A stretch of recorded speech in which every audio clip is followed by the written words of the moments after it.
আসসালামু আলাইকুম ভাইয়া, সবাই কেমন আছেন? যারা সৌদি আরবে নতুন আসছেন অথবা পুরাতন প্রবাসী ভাইরা আছেন, এখন আপনারা চাচ্ছেন যে নতুন বা আপনাদের যে ইকামা কার্ডটা আছে, ইকামা কার্ড হারিয়ে গেছে বা নতুন করে ইকামা কার্ড তুলবেন, এর আগে কখনো ইকামা কার্ড তুলেন নাই, তাহলে আপনারা চাইলে আমাদের সাথে যোগাযোগ করতে পারেন। আমরা হারিয়ে যাওয়া ইকামা কার্ড সহকারে যারা নতুন ইকামা কার্ড তুলবেন তাদের ইকামা কার্ড তুলে দিতে পারবো মাত্র একদিন সময়। আর আমাদের এখানে যদি ইকামা কার্ড তুলেন তাহলে স্বল্প খরচে আপনারা ইকামা কার্ড তুলে নিতে পারবেন।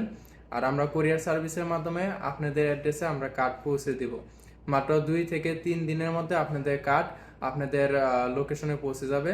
তো যারা আমাদের মাধ্যমে সার্ভিস নেবেন তারা দ্রুত আমাদের হোয়াটসঅ্যাপ নাম্বারে যোগাযোগ করুন। ইনশাল্লাহ আপনারা যদি আমাকে কলে না পান তাহলে আমার হোয়াটসঅ্যাপ নাম্বারে মেসেজ দিয়ে রাখবেন, আমি আপনাদেরকে রিপ্লাই দিব। আর সবসময় কল ধরা সম্ভব হয় না, তো যেটা ভালো হয় আপনারা হোয়াটসঅ্যাপে মেসেজ দিয়ে রাখেন, এটা আর কি সবচেয়ে ভালো হয়। তো সবাই সুস্থ থাকবেন, ভালো থাকবেন, আল্লাহ হাফেজ।